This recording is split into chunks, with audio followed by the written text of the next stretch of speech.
suara misterius itu yang meminta kakinya untuk dikembalikan.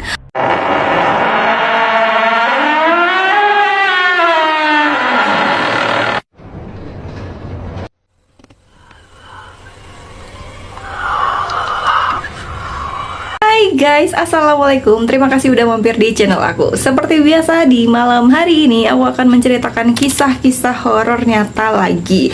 Pokoknya kalian jangan pernah bosan nongkrongin channel aku, karena aku akan upload setiap hari jam 9 malam. Kalau misalkan aku nge-upload berarti aku sibuk dan gak sempat untuk ngedit video guys.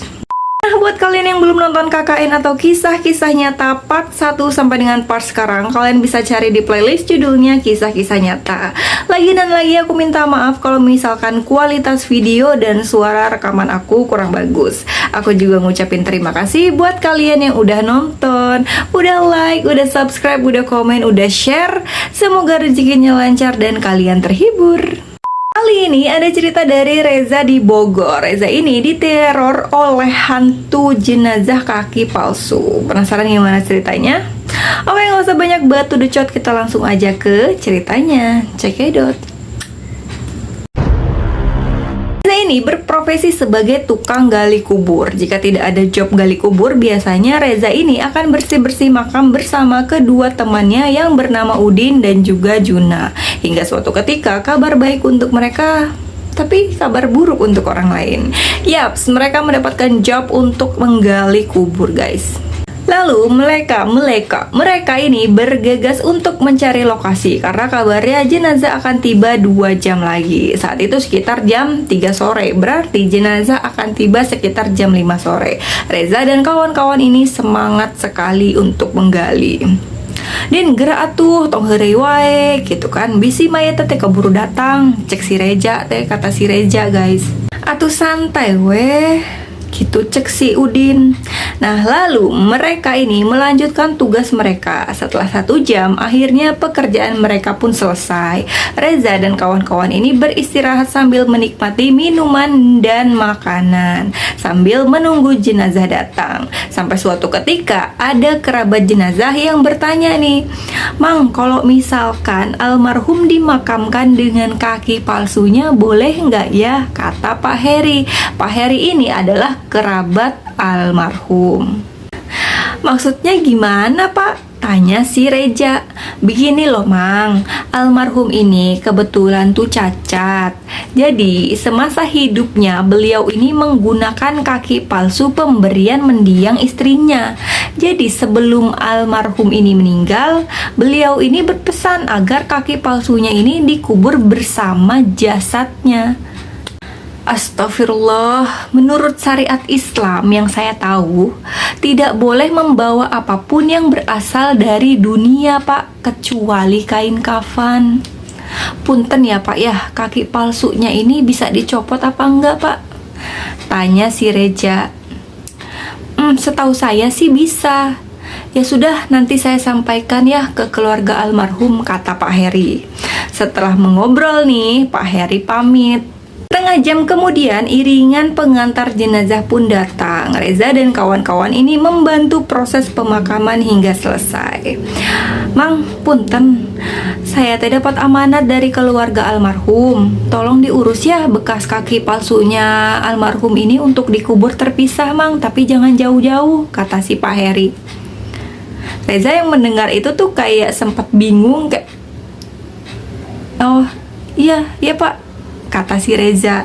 "Terima kasih banyak ya Mang," ucap Pak Heri sambil memberikan amplop berisi uang. "Terima kasih ya Pak ya, semoga almarhum ini ditempatkan di tempat terbaik," kata si Reza. "Amin amin," kata Pak Heri nih. Setelah para pelayat ini pergi, Reza dan Juna ini berniat untuk menggali tanah. Namun tiba-tiba Udin memberikan ide. Kumaha lamun suku palsu ieu urang jual? Lumayan kan duit, nah bagi 3, kata si Udin. "Ah, nu balik we, ieu teh amanat," cek si Reja teh mengingatkan si Udin. "Tapi bener oge sih, urang jual bagi rata we hasilna," kata si Juna. Akhirnya mereka bertiga ini menyetujui untuk menjual kaki palsu itu. Mereka menjual kaki palsu tersebut kepada kenalan mereka. Mereka akhirnya pulang dengan perasaan gembira. Reza juga memberikan uang hasil menggali kubur dan menjual kaki palsu itu kepada ibunya. Ibunya si Reza ini heran, kok tumben ya anaknya mendapatkan uang sebanyak itu. Tapi Reza beralasan dapat rezeki dari si peziarah gitu. Untuk melepas lelah, Reza menyeduh secangkir kopi dan sejenak bersantai di teras rumahnya. Sedang asik nih menikmati secangkir kopi, Reza melihat sekelebat seperti sosok yang sedang berlari kencang. Karena penasaran, Reza ini lantas mengecek nih sekeliling rumahnya, tapi tidak ada apa-apa. Akhirnya Reza ini merasa seperti ada yang mengawasi dia. Akhirnya Reza ini memutuskan untuk masuk ke dalam dan tidur. Waktu itu jam menunjukkan pukul 11 malam. Reza pun akhirnya memejamkan mata. Tak lama ada yang mengetuk kamar Reza dan berkata, "Kembalikan kaki saya." Reza pun kaget kan. Nah, Reza akhirnya mengecek nih keluar jendela, tapi gak ada siapa-siapa gitu. Lanjut nih, Reza ini tidur, tapi tak lama terdengar lagi suara itu. "Kembalikan kaki saya. Kembalikan kaki saya." Sampai berulang-ulang kali. Reza pun mulai merasa takut nih. Dia baru teringat jika tadi sore dia dan kawan-kawannya baru saja menjual kaki palsu milik jenazah.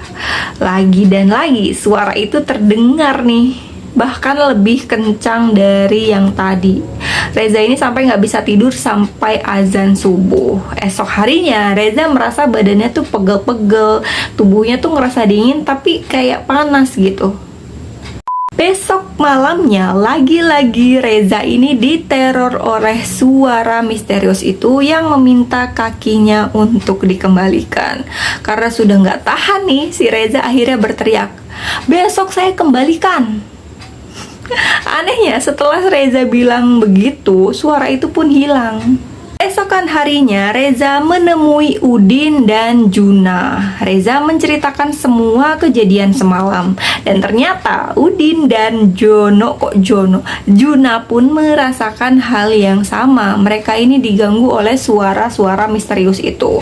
Setelah mereka ini yakin bahwa sosok itu adalah jenazah yang mereka kubur waktu itu, akhirnya mereka memutuskan untuk mengambil kembali kaki palsu tersebut. Reza dan kawan-kawan akhirnya pergi nih menemui orang yang membeli kaki palsu itu. Tapi ternyata orang itu tidak ada di tempat dan akan kembali keesokan harinya. Mendengar itu nih mereka kecewa kan, pasti nanti malam mereka akan diganggu lagi. Dan benar aja, suara itu datang lagi. "Kembalikan kaki saya. Kembalikan kaki saya. Kalian adalah orang yang serakah yang tidak memegang wasiat," kata suara misterius itu. Nah, dengan suara terbata-bata, Reza ini menjawab, "Kita janji, Pak, besok kita akan kembalikan kaki Bapak," katanya. Keesokan harinya, sekitar jam 11 siang, mereka ini kembali ke rumah orang itu, ke rumah orang yang membeli kaki palsu itu. Singkat cerita, akhirnya mereka ini mendapatkan lagi kaki palsunya. Walau dengan negosiasi yang sulit, mereka juga harus membayar 2 kali lipat. Mereka membawa kaki itu ke pemakaman lalu menguburnya. Itu dia cerita dari Reza. Semoga bisa mengambil pelajaran dari cerita di atas, guys. Nah, buat kalian yang punya cerita horor dan mistis lainnya, kalian bisa kirim ke email aku yang ada di kolom deskripsi. Susun serapih mungkin, jangan lupa juga untuk mencantumkan nomor WA atau IG kalian supaya kita gampang untuk menghubungi kalian. Dulu video kali ini, dan jangan lupa like, komen jika ada yang perlu diperbaiki, dan jangan lupa juga untuk subscribe channel ini dan nyalakan loncengnya supaya kalian bisa tahu kalau aku upload video terbaru. See you next time, guys. Bye bye.